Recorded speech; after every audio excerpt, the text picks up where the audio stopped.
नमस्कार, आपका आज आज जो वीडियो हम देखने जा रहे हैं वो है प्रभास सर के बारे में। टाइटल क्या बताएंगे मौज? भाई टाइटल है darling Prabhas master plan to crush Bollywood Prabhas upcoming movies 2025। तो चलिए देखते हैं कि कौन कौन सी मूवीज हैं जो कि 2025 में हमें देखने को मिलेंगी। लेकिन उससे पहले इस वीडियो चैनल का विजुअल लिंक आपको हमारी वीडियो के डिस्क्रिप्शन मिल जाएगा। सब्सक्राइब या लाइक शेयर को फॉलो करने के चैनल को। उसके अलावा व्लॉग चैनल की स्ट्रीम लिंक भी हमारी वीडियो के डिस्क्रिप्शन मिल जाएगा। सब्सक्राइब या लाइक शेयर को फॉलो करें। चलिए देख लेते हैं ये video. Drama always works, it works specially with Prabhas. आपने बोला ना बाहुबली और सालार और कल्कि, वो तीनों में प्रभासी है। अभी तक नेवर सीन बिफोर अवतार में प्रभास दिखने वाले हैं। I'll try, कोशिश तो वही है, तभी नया लगेगा ना। He has a very unique way of turning around and looking at people. देखो 2025 में आज जनवरी से जून हो चुका है, ऑलमोस्ट हाफ ईयर कंप्लीट होने वाला है, लेकिन अभी भी किसी भी इंडस्ट्री की कोई भी फिल्म 1000 करोड़ टच नहीं कर पाई है। बड़े बड़े स्टार्स, सुपरस्टार्स भी 300 करोड़ क्लब में घुसने के लिए धक्का मुक्की कर रहे हैं। लेकिन आज हम इंडियन सिनेमा के उस स्टार की बात करने वाले हैं जिसे दूसरे शब्दों में पैन इंडिया ब्लॉकबस्टर की मशीन कहा जाता है, जिसकी फिल्में डे वन में 200 to 250 करोड़ तो यूं ही कमा लेती, जिसने पिछले 10 सालों में 5500 करोड़ का ग्रॉस ऑफिस बॉक्स का नंबर भी पोस्ट किया है। और ऐसा करने वाला वो इकलौता इंडियन एक्टर भी है। मतलब जिस तरह क्रिकेट में युवराज सिंह ने 6 बॉल पे 6 छक्के मारे थे, वैसे ही प्रभास ने लगातार बॉक्स ऑफिस की पिच पे डे वन में 100 करोड़ वर्ल्ड वाइड ग्रॉस की 6 फिल्में पोस्ट की। और इस गॉडजिला स्टार के सामने किंग कॉन्ग भी नहीं टिक पाए। तो देखो प्रभास के उन अनबीटेबल रिकॉर्ड से नंबर को तोड़ना दूसरों के लिए भले ही नामुमकिन हो, लेकिन प्रभास इस बार खुद अपने ही बनाए इन रिकॉर्ड्स को ताश के पत्तों की तरह तोड़ के रख देने वाले। और 2030 तक प्रभास ने ऐसे प्रोजेक्ट साइन कर रखी है जो उन्हें पैन इंडिया क्या पैन वर्ल्ड स्टार तक बनाने का पूता रखती है। और ये बात मैं यूं ही मुंह उठा के नहीं कह रहा हूँ, क्योंकि आज मैं आपको प्रभास के उन सारे अपकमिंग प्रोजेक्ट्स के बारे में भी बताने वाला हूँ जो प्रभास को ऐसे मुकाम पे ले जाएगी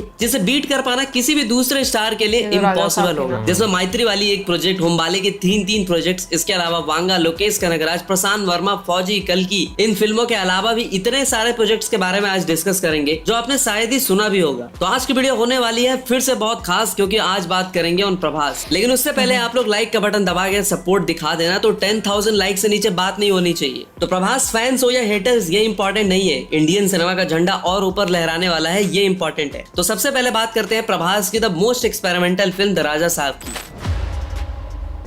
तो देखो आज जहाँ बड़े बड़े सुपरस्टार्स की फिल्में पोस्ट कोविड बॉक्स ऑफिस पे रेंग रही है, सलमान खान की 4 में से 4 फिल्में फ्लॉप या एवरेज है। साउथ में भी कमल हसन से लेकर अजीत कुमार सारे लोग पिटा रहे हैं। वहीं प्रभास की पोस्ट कोविड फिल्मों की बात करें तो राधे श्याम 105 करोड़, अधिपुरुष 289 करोड़, सालार 407 करोड़, कल्कि 653 करोड़, और इन सब का टोटल निकल के आता है 1454.21 करोड़। और हाँ, यहाँ पे मैंने जो ये कलेक्शंस बताए हैं ना, वो सारे इंडिया नेट के कलेक्शन थे। एंड अनलाइक सलमान खान के दूसरे सुपरस्टार, प्रभास की इन सारी फिल्मों का जॉनर एक दूसरे से बिल्कुल ही अलग था। इसलिए इनमें से 2-3 फिल्मों से प्रभास को झटका भी लगता है, बट वो मानने को तैयार ही नहीं है। और जिस तरह बीइंग अ फूडी प्रभास को डिफरेंट वैरायटीज के फूड पसंद आते हैं, वैसा ही कुछ वो सिनेमा में भी ट्राई करते रहते हैं। उन्हें हर बार अपनी ऑडियंस को कुछ अलग ही डिलीवर करना होता है, जिसमें में से एक फिल्म है द राजा साहब। कहानी की बात करें तो एक ऐसा बंदा है जो थिएटर चलाता है, लेकिन सबकी तरह उसे भी पैसे की दिक्कत है मित्र। और पैसे की दिक्कत क्या नहीं करवाती, इसलिए वो अपनी पुश्तैनी प्रॉपर्टी को बेचना चाहता है, जिससे वो सारे कर्जे चुका सके और अपना बिजनेस फिर से अच्छे से चला सके। लेकिन भैया वो प्रॉपर्टी है सापित,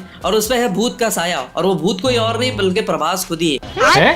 हाँ, दरअसल फिल्म में प्रभास का डुअल रोल होने वाला है, first as a theatre owner और दूसरा उसके दादाजी एज अ भूत, यानी कि द राजा साहब। और ऐसा नहीं कि कोई ऑर्डिनरी सुपरनेचुरल हॉरर फिल्म है, इसमें सुपरनेचुरल के दूध में कॉमेडी का बॉर्न चीता मिलाया जाएगा, वो भी high octane VFX and visual work के साथ, जिसमें इमोशन भी होगा, ड्रामा भी होगा। तो अगर आप एक wild cinematic roller coaster film के इंतजार में हो तो राजा साहब आपको डिसअपॉइंट नहीं करेगी। ऊपर से फिल्म का टैगलाइन भी यही है कि horror is the new humour. देखो पहले फिल्म को अप्रैल 2025 में लाना था, लेकिन प्रभास की इंजरी और मल्टीपल प्रोजेक्ट्स की वजह से उसे पोस्टपोन कर दिया गया, और अब जाकर इसे 2025 के ही दिसंबर में रिलीज किया जाएगा। स्टार कास्ट की बात करूं तो इसमें निधि अग्रवाल, संजय दत्त, ब्रह्मानंदन, ऋतिक कुमार, मालविका मोहनन, योगी बाबू, अनुपम खेर, और इन सब के अलावा और भी काफी सारे स्टार कास्ट होने वाले हैं। और काफी लोग तो सिर्फ ब्रह्मानंदन सर की कॉमेडी देखने के लिए एक्साइटेड है। प्रभास ने ऊपर से इस फिल्म के लिए अपनी फीस भी रिड्यूस कर दी है, and he is charging only 100 crore for this film. और ये सारे रीजन काफी है एक मास मसाला एंटरटेनिंग फिल्म को बॉक्स ऑफिस पे स्काई रॉकेट करने के लिए।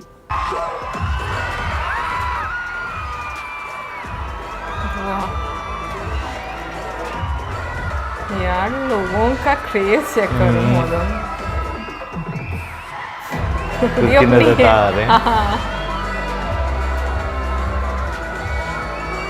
राजा ऑडियंस साहब। में एक्साइटमेंट कितनी है वो तो आपने देख ही ली, और ये एक्साइटमेंट सिर्फ एक ग्लिम्स के लिए थी। अभी तो टीजर, ट्रेलर, पोस्टर सब कुछ आना बाकी। तो देखो, ऐसा कहा जा रहा है कि 300 to 450 करोड़ के बजट पे इस फिल्म को बनाया जा रहा है, और ये इंडिया की पहली most expensive horror comedy film भी है। और मैं कहूंगा कि प्रभास के लिए इस तरह के बजट जस्टिफाइड भी है, क्योंकि फिल्म के बजट की रिकवरी तो उसके फर्स्ट वीकेंड पे ही हो जाने वाली। सेकंड नंबर पर आती है हनु राघवापुडी की 600 करोड़ की मोस्ट एक्सपेंसिव फिल्म फौजी। अब देखो, वर्ल्ड वॉर पे बेस्ड फिल्मों की बात करें तो हॉलीवुड ने काफी सारी फिल्में बनाई है, जैसे कि 2023 में ही आई ओपेनहाइमर, फिर अभी वॉरफेयर भी आई थी। इसके अलावा कितनी ही फिल्में हॉलीवुड ने बनाई है वर्ल्ड वॉर पे। लेकिन जब वर्ल्ड वॉर 1 हुआ या 2, दोनों ही टाइम पे इंडिया में अंग्रेजों का कॉलोनियल रूल था। ऐसे में आज तक एक भी ढंग की फिल्म हम इंडियंस वर्ल्ड वॉर पे बना नहीं पाए। हमने जो भी वॉर मूवीज बनाई वो सारी की सारी पाकिस्तान पे बेस्ड थी, जैसे कि LOC Kargil, Lakshya, Border, Tango Charlie, Shershaah etcetera. ऐसे में पहली बार वर्ल्ड वॉर 2 को एक इंडियन के पर्सपेक्टिव से दिखाने के लिए प्रभास की फिल्म आ रही है फौजी, जो कि एक एक्शन रोमांस के जॉनर में पीरियड ड्रामा फिल्म होने वाली है। और इस फिल्म में प्रभास एक फौजी कैरेक्टर में दिखने वाले हैं। फिल्म की कहानी ढंग से कुछ भी पता नहीं है, बस इतना पता है कि इसे 1970 के प्लॉट पे बनाया जा रहा है। लेकिन एक मिनट, एक तरफ न्यूज है कि इसे वर्ल्ड वॉर 2 के थीम पे बनाया जा रहा है, दूसरी तरफ इसे 1970 का प्लॉट बताया जा रहा है। तो ऐसा हो सकता है कि प्रभास का कैरेक्टर पहले ब्रिटिश आर्मी में होगा, उसके बाद उसने post independence Indian army join कर ली होगी। रियल लाइफ एग्जांपल दूं तो सैम मैनेक्सॉ। फिल्म के डायरेक्टर हनु राघवापुडी के स्टेटमेंट के बाद इस फिल्म की हाइप और भी ज्यादा बढ़ गई है, जब उन्होंने कहा था कि वो ऑडियंस से प्रॉमिस करते हैं कि वो उन्हें नेवर बिफोर सीन स्पेक्टेकल दिखाएंगे, और ये एक ऐसे सोल्जर की कहानी होगी जो वॉर और पर्सनल रिलेशनशिप में उलझ जाएगा। स्टार कास्ट की बात करूं तो इस फिल्म में तेलुगु से ज्यादा बॉलीवुड स्टार कास्ट भरे पड़े, जैसे कि अनुपम खेर, मिठुन चक्रवर्ती, जय पर्दा। ऊपर से ऐसा भी कहा जा रहा है कि इस फिल्म में सनी देओल की भी एंट्री होगी एज अ कैमियो अपीयरेंस, जो कि फिल्म के हाइप के लिए एक बहुत ही क्रूशियल पार्ट होगा, क्योंकि ऑडियंस आज भी सनी देओल की बॉर्डर 2 के लिए कितनी एक्साइटेड है आप जानते हो। फिल्म की रिलीज डेट की बात करूं तो इसे समर 2026 में रिलीज करने का प्लान है। इसके बाद आती है प्रभास की मच अवेटेड फिल्म स्पिरिट, मतलब एक ऐसा पुलिस ऑफिसर जिसे बुरी तरीके से फंसा दिया गया हो और उसे उसके जॉब से भी धक्के मार के निकाल दिया गया हो, लाइक हाथीराम चौधरी। लेकिन उसके सामने कोई जयकांत सिकरे जैसा पॉलिटिशियन या गुंडा नहीं है, बल्कि उसका सामना होने वाला है एक इंटरनेशनल सिंडिकेट से, जिसे तबाह करने के लिए वो suspended police officer one man army बन के निकलेगा। तो क्या होगा, यही फिल्म दिखाएगी। प्रभास की स्पिरिट वैसे ही एक वायलेंट कॉप की कहानी होने वाली है, जिसके डायरेक्टर वो है जो चूहे को शेर और बकरी को चीता बना देते। यू गेस राइट, मैं संदीप रेड्डी वांगा की बात कर रहा हूँ, जिनका ईगो या यू कहे उनका सेल्फ रिस्पेक्ट उनकी फिल्मों का कलेक्शन से भी बड़ा होता है। 100 करोड़ के बजट में 900 करोड़ का कलेक्शन देने वाला है डायरेक्टर। खुद इस बार प्रभास की फिल्म के लिए इतना एक्साइटेड है कि 6 महीने में उन्होंने दिन रात काम करके स्क्रिप्ट लिख डाली है। अपनी दूसरी फिल्मों को साइड में रख के सबसे पहले प्रभास को प्रायोरिटी दी है, जिसकी वजह से शायद अल्लू अर्जुन जैसे स्टार भी उनसे नाराज हो गए और दीपिका ने तो फिल्म छोड़ ही दी थी। प्रभास ने भी अपनी बाकी फिल्मों को साइड में रख के इस फिल्म को सबसे पहले टाइम अलॉट किया है। So there must be a good reason. Personally मैं अगर प्रभास की किसी फिल्म के लिए सबसे ज्यादा एक्साइटेड हूँ तो वो स्पिरिट ही है। मतलब फेमिनिस्ट को मटर की तरह छील के रख देने वाला वांगा इस फिल्म पर 300 करोड़ के बजट में बना रहे हैं, under T series banner. Lead में तृप्ति दिमरी को लिया गया है। वैसे वांगा को कबीर सिंह से पहले हिंदी बेल्ट में कितने ही लोग जानते थे, मुट्ठी भर लोग, लेकिन अपनी स्टोरी टेलिंग और पावर पैक्ड स्क्रीन प्ले से उन्होंने आज सिर्फ 2 सक्सेसफुल फिल्में दी है और पूरी इंडिया की ऑडियंस उन्हें जानती है। ऐसे में स्पिरिट प्रभास की एक बहुत बड़ी फिल्म साबित होने वाली है, जैसे फॉरेन लोकेशंस के साथ साथ फॉरेन स्टार्स के साथ भी शूट किया जा रहा है। डॉन ली की तो होने की बात है ही, ऊपर से हॉलीवुड से भी स्टार कास्ट आपने को इस फिल्म में देखने को मिल सकते हैं। रिलीज डेट की बात करो तो इसे 2026 के एंड तक रिलीज किया जाना है। तो अब हम जिस फिल्म के बारे में बात करने वाले हैं ना, उसे वर्ल्ड बिल्डिंग के मामले में GOT, Harry Potter, Lord of ring से कंपेयर किया जाता है, जिस फिल्म को आधी जनता ठीक से समझ ही नहीं पाई, और जनता का तो छोड़ो, फिल्म रिव्यूअर भी ठीक से समझ नहीं पाए और उसे बेकार फिल्म बता के थिएटर से मुंह लटका के वापस घर आए। आपने सही पकड़ा है, मैं सालार 2 की बात कर रहा हूँ। सालार पार्ट 2 या फिर सौर्यंगा पर्वम, जिसके फर्स्ट पार्ट ने हमें फ्रेंडशिप, वॉर, एक्शन, गोर सीन्स, ढेरों सारे कैरेक्टर, एक नई दुनिया और उसके कानून से अवगत कराया था। मतलब सच में ऐसा लगा था कि सालार एक फिल्म ना होकर उस फिल्म का ट्रेलर है। लेकिन पिछले 2 सालों में धीरे धीरे इस फिल्म की एक कल्ट फैन बेस जरूर तैयार हुई है। लोगों ने इसके कैरेक्टर, उसके कनेक्शन, पॉसिबल थ्योरीज पे बात की है, जो कि किसी भी फिल्म के लिए एक बहुत बड़ी बात है। इसीलिए ये फिल्म 300 डेज तक हॉटस्टार पर ट्रेंड भी कर रही थी। ऐसे में ऑडियंस सेकंड पार्ट के लिए भी काफी ज्यादा एक्साइटेड है। लेकिन अपने ही एक इंटरव्यू में वरदा यानी कि सुकुमारन ने अब कंफर्म कर दिया था कि भैया जब तक प्रभास और नील अपनी अपनी कमिटमेंट पूरी नहीं करेंगे तब तक ये फिल्म नहीं बनने वाली, क्योंकि काली सफेद फिल्म बनाने वाले नील अपना टाइम अभी जूनियर NTR को दे रहे हैं। लेकिन फिल्म के प्रोड्यूसर विजय केंगरादुर ने कहा था कि सेकंड पार्ट और भी big scale and more action and deep and political drama के साथ आएगी,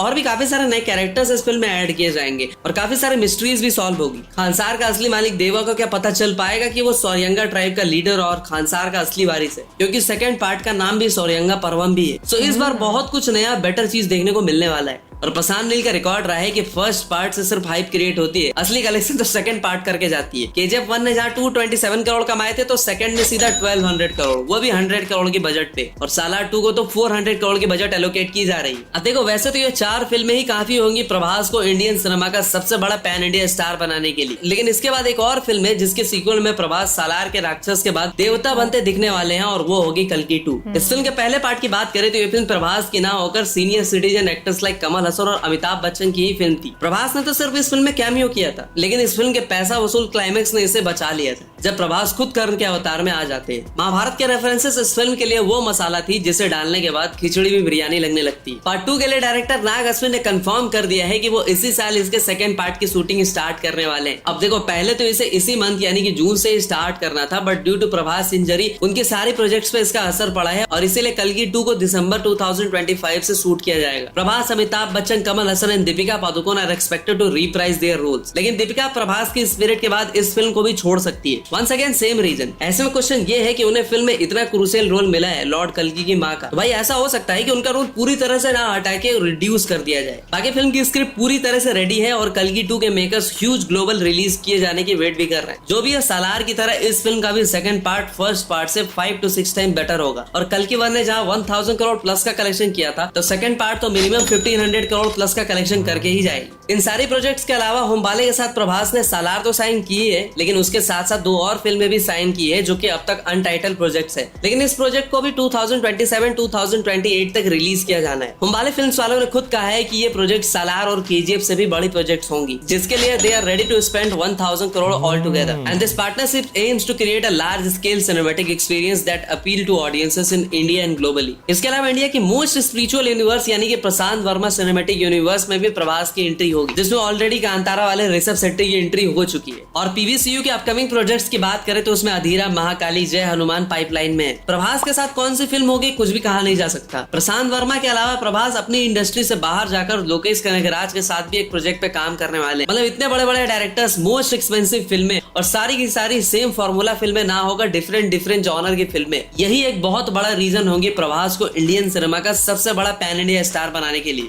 तो भाई ये थी प्रभास के अपकमिंग प्रोजेक्ट्स की वीडियो। आप इसमें से कौन सी फिल्म के लिए सबसे ज्यादा एक्साइटेड हो कमेंट में बताओ। तो मिलते हैं अगली वीडियो में, तब तक के लिए हर हर महादेव।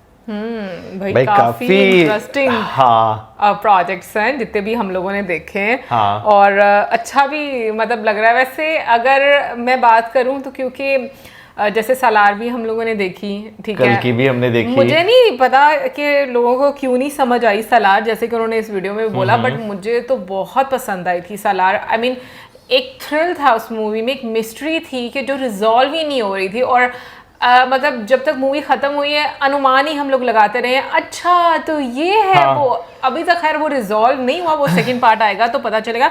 क्योंकि अगर मैं सुकुमार सर की भी बात करूं तो वो भी कमाल के एक्टर, मतलब मुझे लगता है कि जितने भी हम लोग साउथ इंडस्ट्री के एक्टर्स देखते हैं ना, उनके जो स्क्रिप्ट होती है, मतलब जो चूज करने का उनका एक स्टाइल होता है, वो बड़ा अच्छा होता है कि बहुत ही डिफरेंट जॉनरे की वो मूवीज करते हैं। ये चीज मैं एग्री करता हूँ कि आप प्रभास को अगर देखें ना, उनकी जितनी भी आप मूवीज देखते हैं, स्क्रिप्ट हमेशा एक से दूसरे से डिफरेंट जो है रहा है। आप ये कह लें कि वो क्वालिटी पर जो है वो ज्यादा जो है आपको काम करते हुए जो है वो नजर आ रहे हैं। अभी जैसे हमने क्वांटिटी, हाँ हमने कल की अगर बात की जाए तो कल की जो है एक बड़ी डिफरेंट मूवी जो है वो आपको नजर आई थी। उसका एंड भी बड़ा अनएक्सपेक्टेड था, मतलब ऐसी जगह पर एंड हुआ था जहां पर आपका दिल करता है यहाँ से मूवी फिर से आगे बंद ना हो। बिल्कुल।